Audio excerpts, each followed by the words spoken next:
Sairam.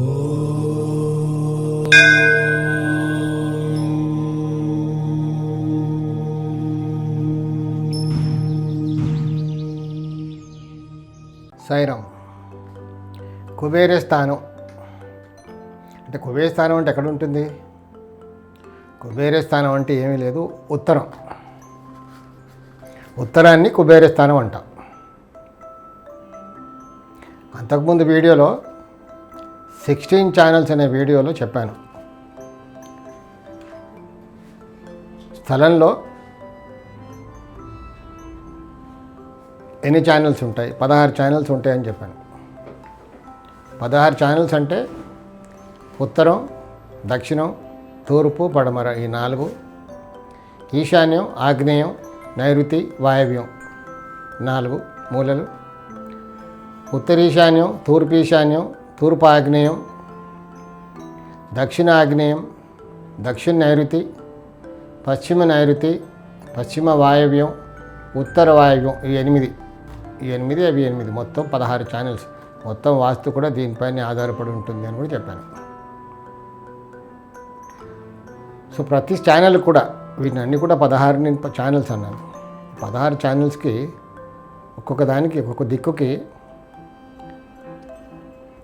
Area of functioning అనేది ఒకటి ఉంటుంది. అంటే ఎంతవరకు ఆ ఏరియా విస్తరించి ఉంటుంది, ఎంతవరకు ఆ పవర్ ఉంటుంది అనేది. ఉదాహరణకి ఉత్తరం లైన్ పైన ఉత్తర వాయవ్యం, ఉత్తరం, ఉత్తరీశాన్యం ఉంటుంది. సో ఉత్తరం ఎంతవరకు ఉంటుంది, ఉత్తరీశాన్యం ఎంతవరకు ఉంటుంది, అలాగే ఉత్తర వాయవ్యం ఎంతవరకు ఉంటుంది అనేది ఒక చిన్న ఫార్ములా కూడా చెప్పాను. లెంత్ ఆఫ్ ద లైన్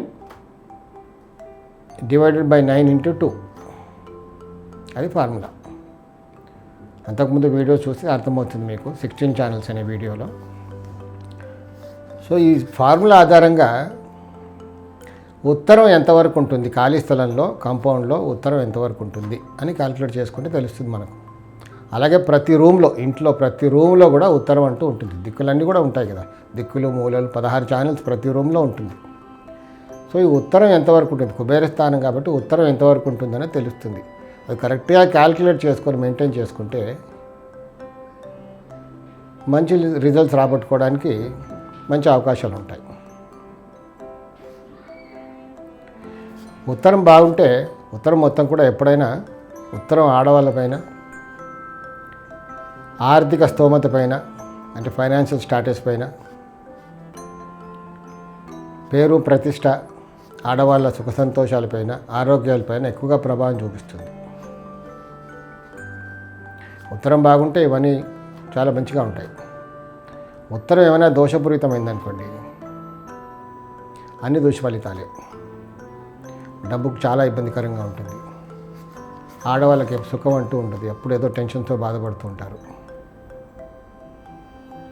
సంఘంలో పేరు ఉండదు.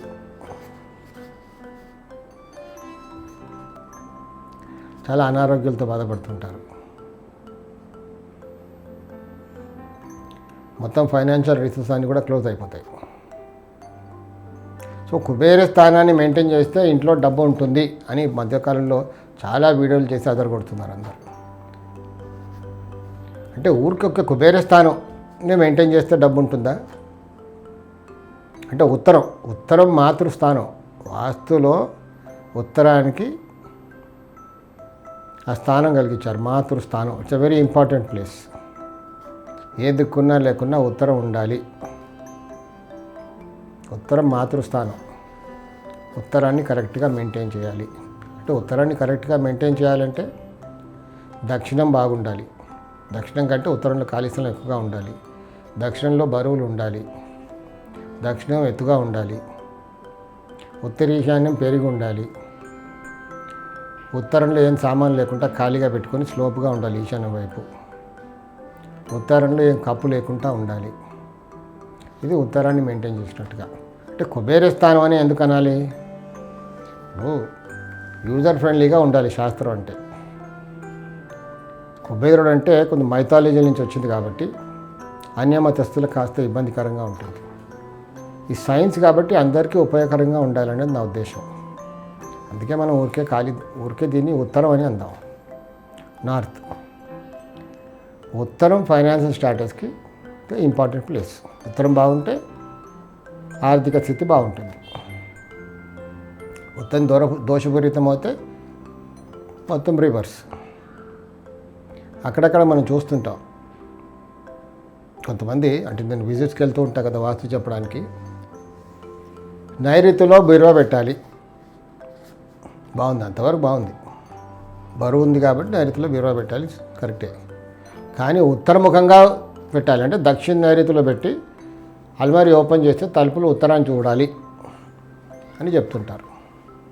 అంటే ఇప్పుడు ఆ రూమ్లో బెడ్రూమ్లో కొలతలు బట్టి దక్షిణ నైరుతిలో పెట్టుకోగలిగితే పెట్టుకుంటే బాగానే ఉంటుంది. కానీ పశ్చిమ నైరుతిలో కూడా పెట్టవచ్చు. పశ్చిమ నైరుతిలో పెట్టినప్పుడు బీరువా ఓపెన్ చేస్తే తూర్పును చూస్తూ ఓపెన్ అవుతుంది. అలా ఉండకూడదు అన్నారు. కుబేర స్థానాన్ని చూసి ఓపెన్ అవ్వాలి, అది కరెక్ట్ కాదు. ఎటైనా ఓపెన్ అవ్వచ్చు, కాకపోతే నైరుతిలో పెట్టుకోవడం ఫండమెంటల్ ప్రిన్సిపల్, ఎందుకంటే అది బరువుగా ఉంటుంది కాబట్టి. కానీ అక్కడే పెడితే డబ్బు ఉంటుందా? కాదు. ఇంట్లో వాస్తు బాగుంటే అక్కడ డబ్బు నిల్వ ఉంటుంది. వాస్తు దోషాలు ఉన్నాయి, ఊరికే నైరుతిలో పెట్టుకుంటే డబ్బు ఉంటుందా? ఉండదు. నా ప్రాక్టికల్ ఎక్స్పీరియన్స్ చాలా చూశాను అలా నేను. కొంతమంది ఏమో అక్కడ ఇక్కడ పుస్తకాలు చదివి లేకపోతే ఇంకెవరో చెప్పారని విజిట్స్కి వెళ్ళినప్పుడు కంప్లైంట్ చేస్తూ ఉంటారు. తీరా చూస్తే అల్మారీ ఆ ఇంట్లో మొత్తానికి సెంటర్ ఉత్తరంలో బీరువా పెడతారు. ఇదేంటంటే ఇక్కడ పెట్టారు బీరువా అంటే, అది కుబేర స్థానం కదండి, అందుకే అక్కడ పెట్టామంటారు. దీనంత ఘోరమైన దుష్ఫలితం ఇంకొకటి ఉండదు. ఉత్తరం ఎప్పుడు కూడా బరువుగా ఉండకూడదు. దక్షిణంలో పెట్టుకోవచ్చు, దక్షిణం మధ్యలో పెట్టుకున్నా పర్వాలేదు, కానీ ఉత్తరం మధ్యలో మాత్రం ఎట్టి పరిస్థితుల్లో పెట్టుకోకూడదు. కానీ ఇప్పుడు ఈ రోజుల్లో ఫ్లాట్స్ కదా, ఎక్కడ చూసినా ఫ్లాట్సే. 3 బెడ్రూమ్ ఫ్లాట్స్లో ముఖ్యంగా నైరుతిలో ఒక బెడ్రూము, వాయువ్యంలో ఒక బెడ్రూము, ఈశాన్యంలో ఒక బెడ్రూమ్, 3 బెడ్రూమ్ పోర్షన్. వాయువ్య బెడ్రూమ్కి ఈశాన్య బెడ్రూమ్కి మధ్యలో 2 టాయిలెట్లు. అంటే ఇలా టాయిలెట్ కట్టడం వల్ల ఎక్కడొస్తున్నాయి టాయిలెట్స్? ఇవి ఉత్తరంలో, సెంటర్ ఉత్తరంలో టాయిలెట్స్ రావడం జరుగుతుంది. దాంతో ఉత్తరం కప్పేసిన దోషం. ఇది తప్పనిసరిగా ఆడవాళ్ళ పైన ప్రభావం చూపిస్తుంది, ఫైనాన్షియల్ స్టాటస్ పైన చూపిస్తుంది. కొంతమంది పెద్దగా హాల్లో ఉత్తరంలో చక్కగా వాస్తుపరంగా ఖాళీగా పెట్టుకుంటారు. ఉత్తర ఈశాన్య ద్వారం, తూర్పు ఈశాన్య ద్వారం, ఉత్తరం అంతా ఓపెన్. కానీ ఉత్తరం సెంటర్లో ఒక పెద్ద దీవాన్ వేసుకోవడము, లేకపోతే ఒక పెద్ద డైనింగ్ టేబుల్ వేసుకోవడం, అంటే ఉత్తరం కూడా కానుకోకుండా ఆ మాత్రం ఒక 2-3 ఇంచెస్ స్థానం వదిలిపెట్టేసి పెడుతూ ఉంటారు. ఇది కూడా దోషమే. దీనివల్ల ఉత్తరం ఎత్తుగా అవుతుంది, ఉత్తరంలో బరువు అవుతుంది, ఉత్తరం కప్పేసిన దోషం ఏర్పడుతుంది. ఇది కూడా ఇబ్బంది పెడుతుంది. మరికొంతమంది ఖాళీ స్థలాల్లో, అంటే ఓపెన్ ప్లాట్స్లో టెంపరీగా ఒక షెడ్ వేసుకుంటాం. ఉత్తరంలో రోడ్డు ఉంది కాబట్టి కొంతమంది ఏమో ఉత్తర భాగంలో కడుతుంటారు, ఇంకొంతమంది ఏమో ఉత్తరంలో ఒక షెడ్ వేస్తారు, లేకుండా చిన్న టాయిలెట్ టెంపరీగా కడతారు. దాంతో మొత్తం స్థలానికి ఉత్తరం కప్పేసి దోషం ఏర్పడుతుంది. అక్కడక్కడ కొన్ని చోట్లల్లో ఇంట్లో ఆడవాళ్ళు టకామని ఎగిరిపోతారు. అలాంటి సందర్భాలు కూడా చాలా చూసాం. సో ఉత్తరాన్ని కరెక్ట్గా మెయింటైన్ చేయాలి. కుబేరస్థానం అదరగొట్టడం కాదు, ఉత్తరం అందరూ చూడాలి, శాస్త్రం అందరూ పాటించాలి. కాబట్టి ఉత్తరం అంటే బాగుంటుందనేది నా ఉద్దేశం. సాయి రక్ష.